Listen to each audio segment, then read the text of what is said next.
Hello, welcome to Lemon Studios, where we talk anything and everything entertainment. I'm, of course, Lemon himself, Z Clemone, and that bark and this ear that you see is from Crash. Say hi, buddy, say hi.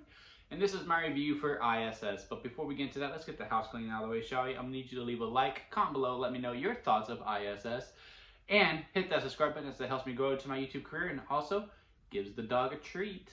Um, so, with all that out of the way, let's get into the review. So, when this trailer came out for I.S.S. or International Space Station, I was very intrigued from the get-go. For those who don't know what the movie's about, I'll give you the basic gist of it. 3 Americans and 3 Russians are up on the International Space Station, which is a very real thing. And then someone has pressed the button down on the ground where, there's nuclear war pretty much. And both they have been given orders to take over the ISS by any means necessary. And with that, a space thriller presumes. And it's a tight movie. It's only an hour and 30 minutes, but something that I really appreciate about this movie is that it takes its sweet time.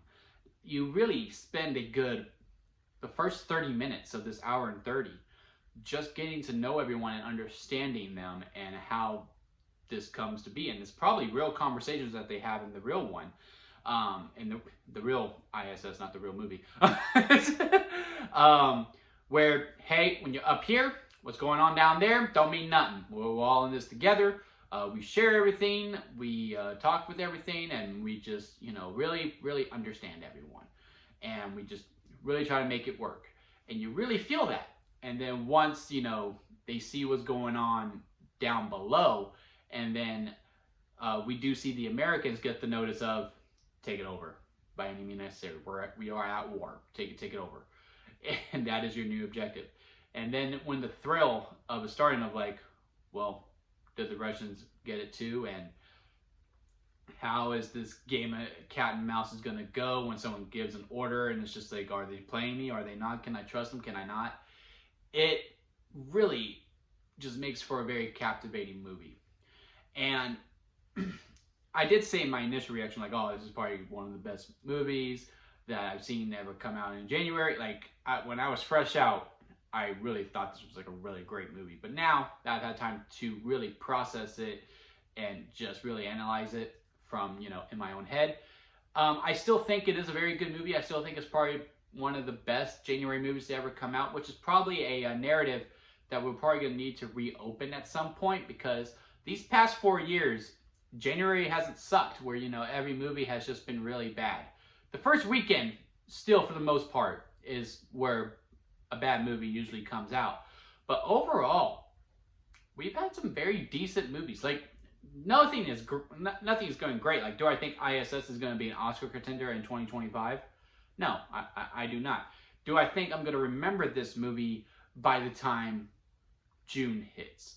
No, but I do think I might remember it still by March or April. But when it gets to May and June, it's probably going to leave my memory, which is probably a good time because that's probably when it'll be out on streaming and I can rewatch it again. And where the problems come in is that, one, even though I appreciate the runtime of it being an hour and 30, I would have liked a little bit more, because there are some story beats that happen where it just feels like, okay. Like, one character, I don't want to spoil anything, because it's really hard to go into my problems with the movie without spoiling it. But we're just going to say a character exits for a little bit, okay? He exits for a little bit, and then they come back. And then they exit again. And it's just like, okay, well, they were back for like a solid 5 minutes. And then they're gone again, and it's just like, well, how did that go about writing it? And also with the ending, it just kind of also falls flat a little bit, meaning that it kind of just ends. Like, they didn't know how to land it. They knew how they were gonna go about it, but like the execution of it just feels like, oh, there was more there to be desired. Like, even in the ending scene, in the ending line, it's kind of like an IDK. Well, I guess it's open to interpretation, but Still would have liked a little bit more with that, and I think with a little bit of a longer runtime, it would have been better. I don't think this movie needs to be 2 hours and 30 minutes, which seems to be the standard now, by any means necessary. But I do think maybe an hour 45, maybe an extra 15 minutes, just to really color up some loose ends and make some moments mean something more. However, when it's in the pocket and it's talking about the meat and bones of this thriller, and it's just about the characters, the movie really sings because you really understand where all 6 are coming from. The 3 Russians and the 3 Americans. Which is very cool because, let's be honest, if this movie is made in the 1980s, it's done very differently. We're just going to say that. Okay? It would have been done very differently. But in 2024, well, a much neutral playing field, and it plays out much better because all 6 of them are, to me, very rich. You have your lead, Ariana DeBose, who is kind of a loner. She's just she just now got into this job. She got up there. Then you have the captain of the American side who really likes the Russians, and then you have the third guy who has a family, and then you get to the Russians, and they all have all their own things too. And then when it gets to this situation of, okay, well, if we got this message, then you have to assume that they got this message. So how do we play about that? And understanding all of their actions and how they go about it, they really do it well, to the point where even you have the villains, and there's really 2 villains in here, you still completely understand where they're coming from. You don't like the way that they're going about things, but you completely get it, yes, why they would come to this conclusion and to do what they do. Where no one is just one note. And again, if this movie was made back in the day, it would have been very one note. But in this one, it's much more layered. It's much more layered. And the other thing, and this is more of a nitpick, more than anything really, is that, they really shoot because, the I.S.S is a very contained place. And they show how claustrophobic, I cannot say the word, claustrophobic that this place is, with a lot of zoom ins and just being very close and like very, very intimate in a way. And they also show like some found footage type camera sets too, to really show just how tight it is. We're like, oh man, we couldn't even put a camera there. Look how tight this place is. And I'm no by means saying, hey, go to the I.S.S and film this. No, not at all. Like, it's obviously a sound stage, and they're probably on wires because it is at 0 gravity for the most part.